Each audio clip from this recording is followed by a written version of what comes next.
Covid, आप सब जानते हैं कोविड क्या है, बट शायद आप नहीं जानते कि कोविड की शुरुआत कहाँ से हुई, उसकी आइडेंटिफिकेशन कब हुई, उसका बैट्स से, चमगादड़ से क्या नाता है और बॉडी पे कैसे इफेक्ट करता है, उसके कॉजेज़ क्या हैं, उसकी प्रिवेंशन क्या है और कुछ फैक्ट्स एंड डेटास।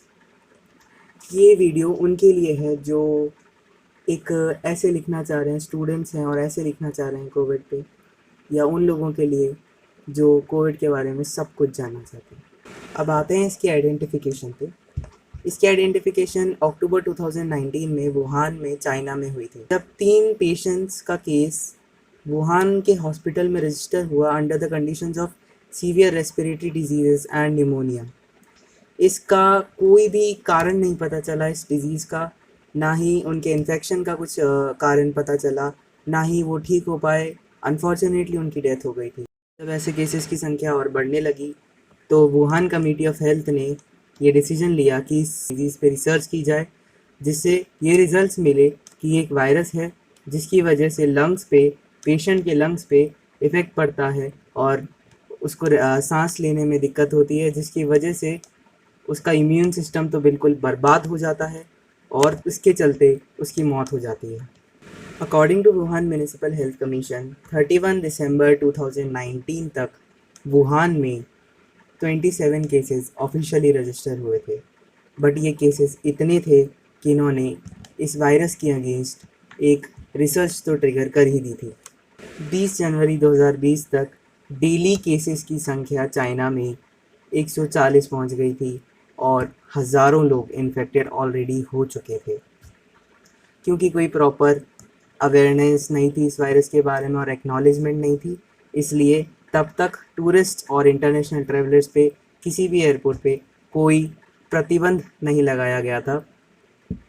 इसी वजह से इटली और ब्राज़ील में इंटरनेशनल ट्रैवलर्स और टूरिस्ट से ये वायरस ट्रांसमिट हो चुका था। हज़ारों लोग वहाँ पे भी इन्फेक्टेड हो चुके थे, कोविड पॉजिटिव आ चुके थे। यूरोप और ब्राज़ील में कंसिडरेबल डेथ्स होने के बाद WHO ने इसको बहुत सीरियसली लिया और 30 जनवरी 2020 तक इसको public health emergency of international concern के नाम से अनाउंस कर दिया। 11 फरवरी 2020 जब WHO ने इस वायरस को कोविड-19 वायरस या SARS-CoV-2 से ऑफिशियली नेम करा था।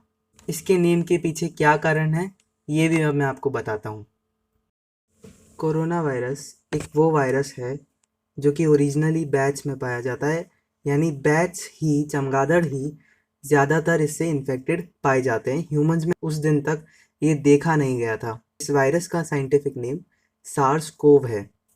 SARS CoV, severe acute respiratory syndrome for corona virus. Phylogeny, research की वो ब्रांच जिससे हम किसी भी ऑर्गेनिज्म का बॉडी स्ट्रक्चर और डेवलपमेंट के बारे में बता सकते हैं। जब फाइलोजेनी से उस वायरस की जांच की गई जो कि ह्यूमंस में डेथ का कारण बन रहा था, तब उससे पता चला कि वो वायरस 98% तक मैच होता है सार्स कोव से, जो कि ओरिजिनली सिर्फ बैट्स में पाया जाता है।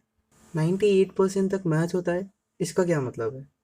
इसका मतलब ये है कि हर लिविंग ऑर्गेनिज्म प्रोटीन स्ट्रक्चर्स से बना होता है।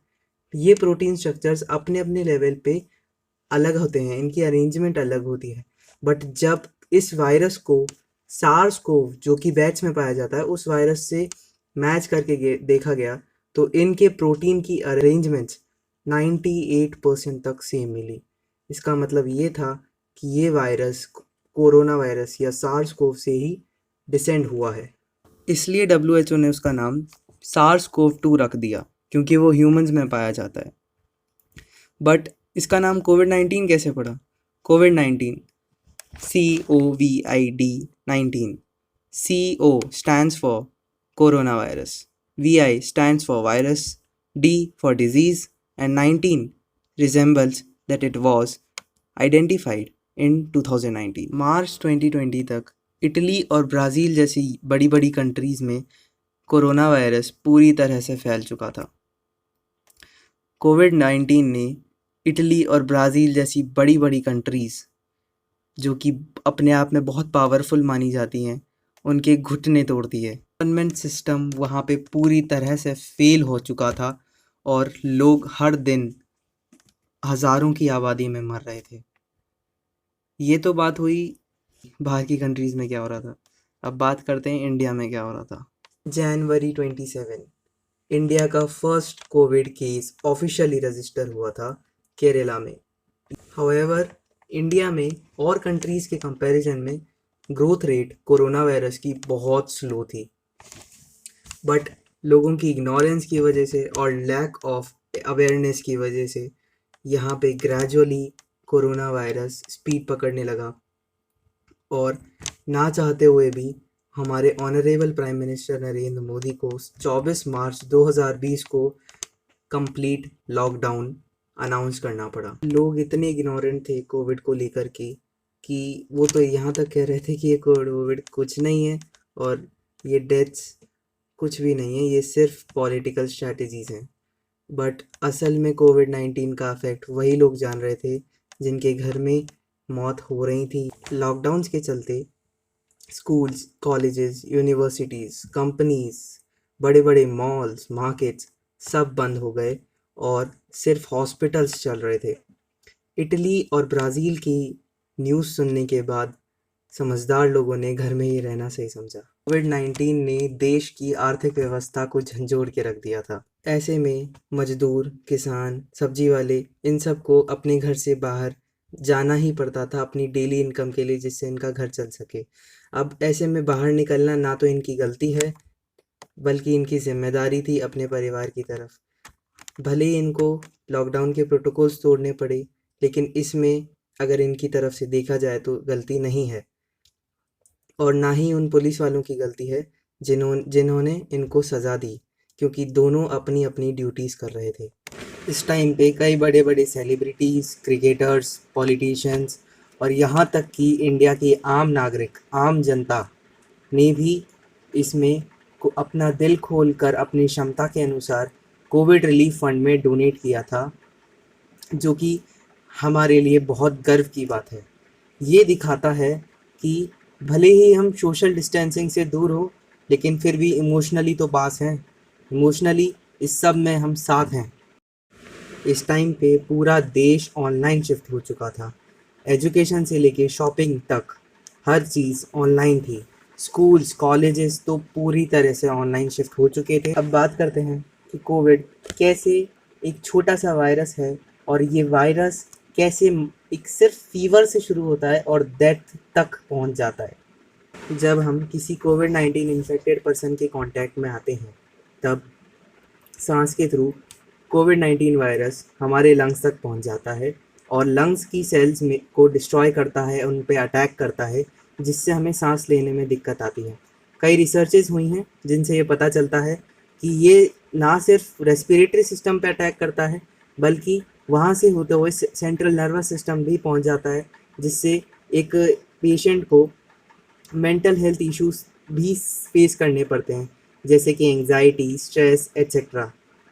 और सिर्फ इतना ही नहीं, कार्डियोवास्कुलर सिस्टम तक भी ये पहुंच जाता है, जिससे हमारी बॉडी में ब्लड का फ्लो अफेक्ट होता है। इन सब के चलते हमारी इम्यूनिटी वैसे ही कमज़ोर हो जाती है। इस वजह से वो कोविड-19 के अगेंस्ट एंटीबॉडीज़ बनाने के लिए समर्थ नहीं रह पाती, जिसके चलते एक पेशेंट की मौत हो जाती है।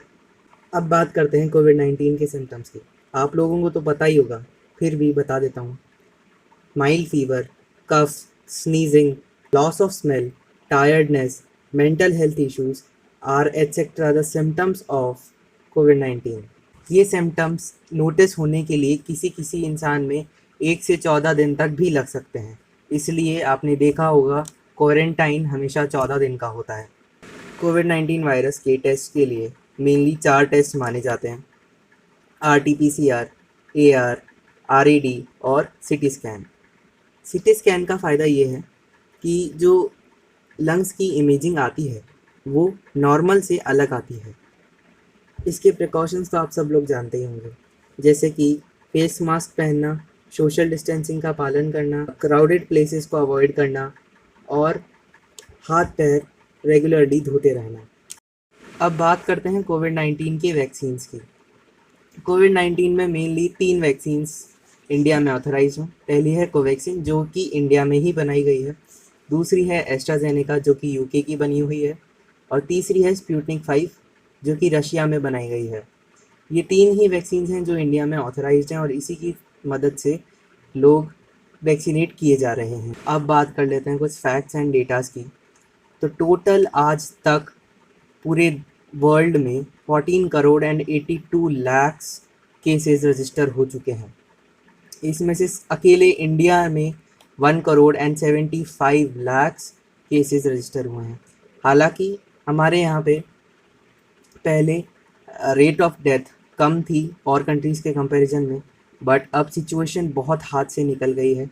ऑलमोस्ट 2000 या 2500 डेथ्स रेगुलरली हो रही हैं और हर दिन आज की तारीख में 3 लाख केसेस आ रहे हैं, जो एक अच्छी न्यूज़ नहीं है। इसके लिए हमें सारे गवर्नमेंट गाइडलाइंस फॉलो करनी चाहिए और हमें आसपास वाले लोगों को भी अवेयर कराते रहना चाहिए। अगर ये वीडियो पसंद आया हो तो लाइक कर दीजिएगा, चैनल को सब्सक्राइब कर दीजिएगा। ऐसे ही वीडियोस मैं और बनाते रहूँगा।